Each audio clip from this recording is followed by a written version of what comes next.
Hello my loyal companions, welcome back to the channel and to another episode of Rogue Revealed, the series where I take you through everything you need to know about Rogue Company. Continuing with our in-depth weapon analysis, I'm going to be going over the DMRs today and showing you which one statistically is the best. You guys have been loving these videos, so make sure you do drop a like and subscribe to the channel so you don't miss any more content. But for now, let's get into it.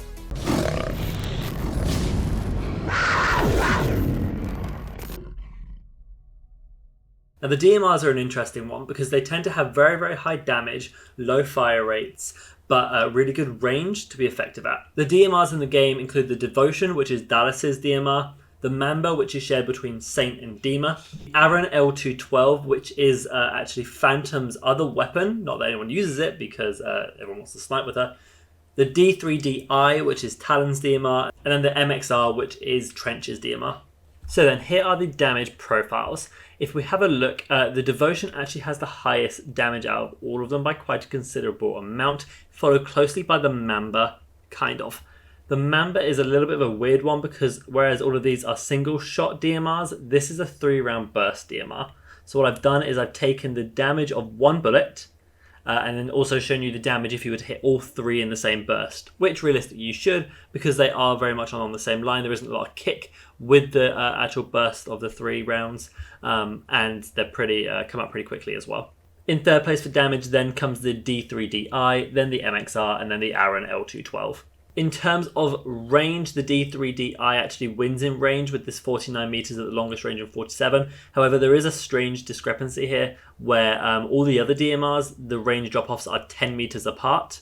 But for this one, it's 15 meters apart. So this one actually has a lower range than the Devotion up close, but a longer range at the longer range. I don't quite know why that is. As always though, this range drop-off is the distance at which the damage starts to go down. You can see the distance here and the damage that it drops off to here. Of course, when you fully upgrade a weapon, you do tend to get some sort of damage range increase, and I'll go through those stats for you. The two noticeable ones are actually the Devotion and the Arren L2-12, which both have the nullified damage drop-off attachment, which means that they do this base damage at all ranges, no matter how big the range is. The Mamba gains an extra 7 meters of range on these two drop-offs, and the MXR gains an extra 7 as well. The other one to note is the D3DI, which doesn't have any range attachment that you can add to it, so this 49 meters is the largest it can be. We then have fire rate, which will show you how many bullets it has in its base magazine and how quickly it takes to disperse all of those bullets. The one thing I will mention here is that they are single shot, which means that more than anything, trigger finger matters more than the amount of bullets you can actually put out. Whilst trigger finger does matter, the speed at which I was actually firing these bullets was the fastest you could because there is a little bit of a delay between the two shots when you take them, so these numbers should be accurate for you. One other thing to notice is that I've accounted for the 30 ammo in the 3-round burst gun as 10 bursts, and that is where this speed comes into.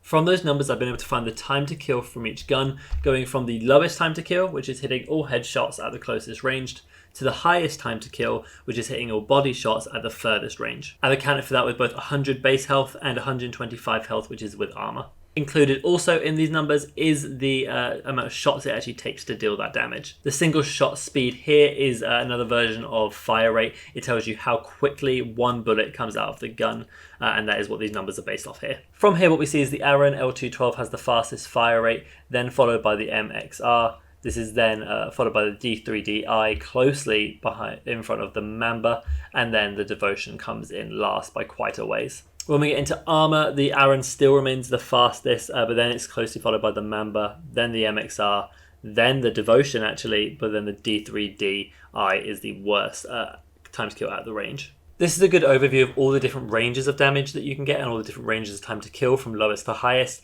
but I want to give you an idea of a realistic time to kill within the game. This graphic demonstrates this quite well. So this is taking account for body shots over all the different range drop-offs that the gun has with no attachments. You can also see, along with the time to kill, is the amount of shots that it takes. There's some interesting things that occur here, but what I've got is a graph to show you it a bit more clearly. When looking at these graphs, the thing to notice is that the lower the line is, the quicker the time to kill is. And when these lines go directly up, That is when the range drop off occurs and the time to kill goes up. From this, what we can see is that the Arren L2-12 actually has the fastest fire rate pretty much across the board. This is then followed by the MXR, then the D3DI, and then what happens is you have something strange with the Devotion and Mamba. When it comes to hitting body shots across all the ranges for these two guns, hitting 3 shots will kill the enemy every single time. No matter what the range, no matter what the range drop off, if you're hitting 3 body shots, that's how you'll kill everyone, and that is why these lines have the same time to kill throughout. What you do see right at the end though is in this sort of mid-range of drop-off and the end range, the Mamba does sort of come into play a little bit more. It's still very competitive down here, but it does then start to take over. Devotion doesn't quite do the same thing. It has a very long time to kill, but that is probably due to its damage. The D3D, whilst competitive at the start, really does start to fall off, and it falls off really early, which makes it a little bit less viable and ends up being the worst overall for time to kill in the end. The MXR is pretty consistent. It was in second here, and then it sort of moves into third, sort of nicely fitting between a lot of these. But the ones that really stand out to me are the Arren and the Mamba for their consistency and damage. Normally before ranking the weapons I go over recoil, but because we're dealing with single shot DMRs, there actually isn't any recoil-ish. The only slight exception is that the Mamba during one of the 3-round bursts will kick up ever so slightly at the longer ranges, and the Arren L2-12, if you do spam it quick enough, can start to tilt up every shot, but it's really not that impactful. So I don't really have to touch on recoil, which means I can just rank these guns, but what I am going to sort of weave into my explanation is a little bit about the likelihood of getting headshots within this. Coming in first is going to be the Arren L2-12. This is Phantom's other weapon other than her sniper. It's really underused because everyone uses Phantom for the sniper, but the Arren is actually a beast itself in the DMR category. It has the best fire rate for the longest time and then only comes in second by a small margin when you get to those longer ranges. It's also a scoped weapon, which means it's good at hitting longer range targets. And the headshot damage also helps increase this and will drop the time to kill quite a lot. Overall, it's actually a really good DMR, really underused, but realistically, when you're trying to focus on your accuracy with a DMR to hit those shots and get that really good time to kill, because it does take a few more bullets than some of the other DMRs, or you can just use the sniper and get a one-shot kill potentially, which you're going to pick. And that is, I think, why a lot of Phantom players lean more towards the sniper than the Arren, but if you do want to give it a try, it is a really solid pick. My next best one, though, is going to be the Mamba. This was a very close contender for first. It's although it doesn't have the best time to kill in those short ranges, if you're hitting body shots, weave in one headshot, particularly with the little bit of kick you get from the 3-round burst. If you do tilt up and grab one headshot in that, it drops the time to kill really low and is a phenomenal weapon. It's really consistent actually in long range fights, is really consistent in close range fights, has quite good hip fire accuracy if you can hit your shots. The only downside of the Mamba is the fact it is a 3-round burst, which means if you're not very comfortable on that and you're not really accurate, one of those shots could miss, and the moment one of those shots miss, the time to kill goes out the window and you're really going to struggle against other ARs and DMRs. But if you're the type of player who can hit that 3-round burst consistently, the Mamba is going to be a phenomenal pick. It's assigned to 2 good rogues as well, who can be really good in different play styles, so I would definitely think about picking that one up. Third place has actually been a little bit of a difficult one to decide, but I think I'm going to give it over to the Devotion. The reason I edged this out to the Devotion, even though it has the worst time to kill pretty much throughout all the different ranges, is because it is just a very solid weapon. It generally requires the least amount of bullets to kill someone, and the only reason that it is kind of difficult in time to kill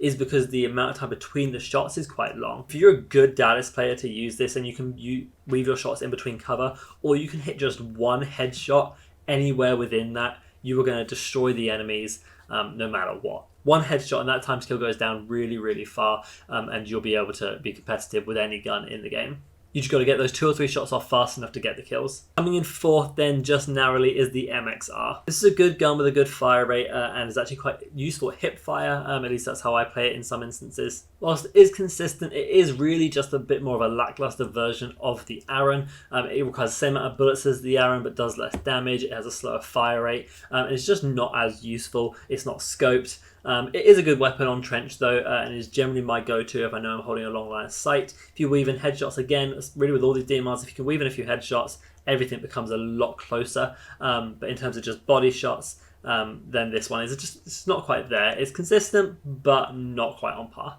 Going into last place is Talon's DMR, which is the D3DI.